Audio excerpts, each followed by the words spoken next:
आज तेलंगाना में पीएम मोदी ने एक और मुद्दा उठा लिया। पहली बार पीएम मोदी ने आरोप लगाया है कि चुनाव में अदानी और अंबानी से कांग्रेस ने पैसा लिया। पीएम ने दावा किया है कि अब राहुल गांधी अदानी और अंबानी का नाम नहीं लेते। पीएम का बयान आया तो कांग्रेस ने भी पीएम पर जबरदस्त पलटवार किया।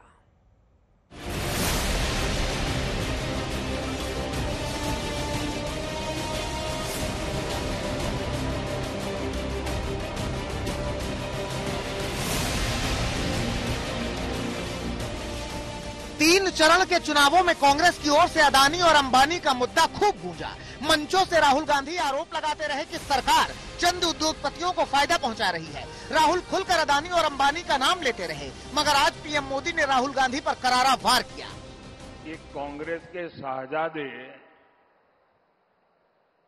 पिछले 5 साल से सुबह उठते ही माला जपना शुरू करते थे। 5 साल से एक ही माला जपते थे। 5 उद्योगपति, 5 उद्योगपति, 5 उद्योगपति। फिर धीरे धीरे कहने लगे अंबानी अडानी, अंबानी अडानी, अंबानी अडानी। 5 साल से। लेकिन जब से चुनाव घोषित हुआ है, इन्होंने अंबानी अडानी को गाली देना बंद कर दिया। प्रधानमंत्री नरेंद्र मोदी ने सवाल किया कि कांग्रेस ने अदानी अंबानी से कितना पैसा लिया है।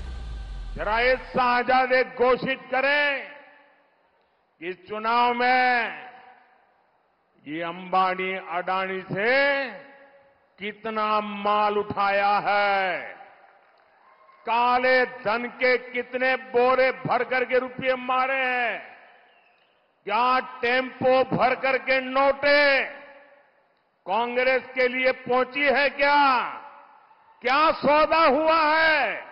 आपने रातों रात अंबानी अडानी इनको गाली देना बंद कर दिया।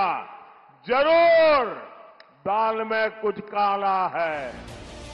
अब सवाल ये है कि जो आरोप राहुल गांधी मोदी पर लगाते थे, वही आरोप पीएम मोदी कांग्रेस पर क्यों लगाने लगे, वो भी तेलंगाना के करीमनगर से। तो बता दें कि तेलंगाना की कांग्रेस की सरकार ने जनवरी 2024 में अदानी ग्रुप से 12,400 करोड़ के 4 समझौते किए हैं।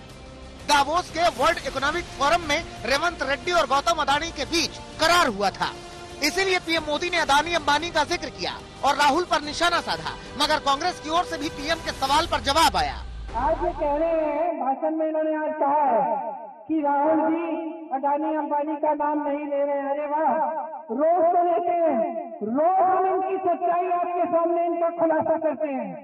रोज हम आपको कहते हैं कि बड़े खरबपतियों की इनके साथ गांठ है।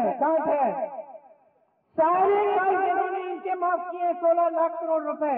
मैं आपको याद दिला दूं प्रधानमंत्री जी, 3 अप्रैल से अब तक राहुल गांधी जी 103 बार गौतम अदानी जी का नाम ले चुके हैं और 30 बार मुकेश अंबानी का नाम ले। कांग्रेस तो दावा कर रही है कि पीएम मोदी के भीतर भय भर गया है।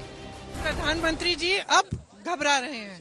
प्रधानमंत्री जी भी समझ रहे हैं कि देश में बदलाव का जज्बा आ गया है, कि देश चाह रहा है जवाब, कि 10 सालों में आपने पूरे देश की संपत्ति बड़े बड़े खरबपतियों को दे दी है, हमें क्या दिया है, जनता पूछ रही है। पीएम ने अदानी का जिक्र किया तो कांग्रेस फ्रंट फुट पर आ गई। खरगे ने सोशल साइट पर लिखा, वक्त बदल रहा है, दोस्त दोस्त न रहा। 3 चरणों के चुनाव पूरे हो जाने के बाद आज प्रधानमंत्री जी अपने मित्रों पर ही हमलावर हो गए हैं। इससे पता चल रहा है कि मोदी जी की कुर्सी डगमगा रही है। यही परिणाम के असली रुझान है। अब उद्योगपतियों के नाम पर जंग जबरदस्त है। जाहिर सी बात है कि कांग्रेस अब इस मुद्दे को और हवा देगी। अमेठी से अभिषेक मिश्रा के साथ आज तक ब्यूरो।